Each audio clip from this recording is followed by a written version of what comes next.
also needed, and the innovation. Everybody cannot become an innovator, but many people can become technologists. That means your 60 to 70% of the students want to become technologists, and only about 5% of the students can become engineers, and probably 1 or 2 can only become scientists. Okay, scientists. This is actually scientist, engineer, and technology. Without knowing that, without knowing the basic definition, we have created engineering and technology, technology and science, engineering, technology and science. I like that. Okay, there's no. This is what is the basic definition. The slide is available. This is nothing more than what I told. Technology is the embodiment of knowledge. That is actually the innovation in ways that make it possible to create new products, exploit new markets, use new ways of organizing, incorporate new materials and new process to meet customer needs. Okay, you look at many of the chemicals that are being used for producing this virus, what is it called, virus prevention, vaccines and all those things. The basic material is only those basic chemical elements. It's the way in which that is organized to attack or to create antibodies in your body after our administration. That is actually technology. Okay, technology. You have finance technology. You don't have finance engineering. Okay, you have finance technology. Okay, you have education technology. Okay, and that's all various technology. The Gurukulam to this web-based learning, all these things are technology. Basically, there is a teacher and there is a lesson, and there is a there's a master, there is a student, and there is a material. That is actually the one subject matter, and of course the benefit of the subject matter is also should be known. That's all technology. Okay, and the Einstein says this: in scientists investigate that which is already there, engineers create which has never been there. So this is actually, I have put it in a small one slide so that you can use it and might try to create more and more such people with knowledge of what is an artist, what is a scientist, what is an engineer, what is an engineer must obey science.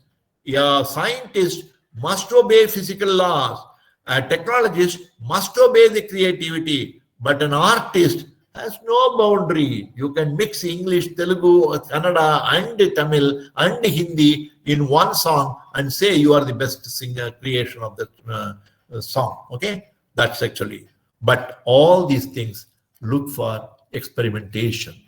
Why we are talking about this difference between engineer and technology, artist, etc., is everything is experimentation, not exercise as being followed in our universities. No. You are not that student. If he thinks once, that is in 3 hours he is going to spend in that particular lab and find out actually what he has learned in that lab, he will say sorry face. He will cut a sorry face because he has learned nothing. That is why I have put learn by doing. Demonstrator, experimenter, and skill developer. I told that.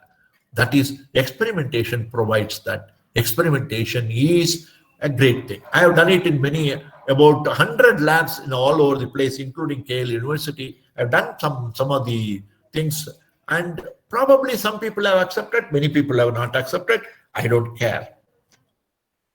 We need to impart creativity, and creativity comes by active learning. Learn by doing, learn through experimentation, learn through solving exercise, knowledge, skill, and competency. Okay, and that's what is the ultimate thing.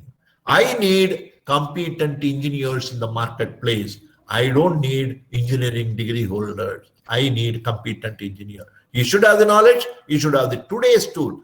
There is no point in telling him. I don't say that assembly language programming is bad, or what is it called, C programming is bad. I'm only telling you, I need a person who wants to, who can write Python. Today's Python is the day. So I cannot talk about, I know COBOL, I know Fortran. I studied Fortran only. I know COBOL because I did the Y2K project. So today we need Python people. So we need that actually. And these are all the industry in which you can learn if you're a competent engineer. And this is what is the thing. And healthcare is what I'm going to talk later. And because I have already reached my time of 11 o'clock, as it is, people are very worried. So I'm going to I'm going to small it. So with that, actually, I come to an end. This one inauguration session, keynote speak, as requested by the Nagarjuna College of Engineering and Technology. Hopefully, I have conveyed what I felt, what is needed, and what should be practiced. And with that, I declare the particular session, particular program, session 2 or phase 2, as they call, as open. And many you will be listening to many people much better than me in those lessons, in those sessions, and enjoy, and you learn every aspect of it. Listening, and practicing is what is going to be there. Thank you so much, the faculty and the participants of this particular session, and I enjoyed. Thank you. And we will come back to you at 11:30 as suggested by the college or the institution. Thank you so much. Have a good day. Thank you, Jay Raman sir. Thank you for your keynote speech. Participants are requested to join back at 11:30 for session 1. Thank you.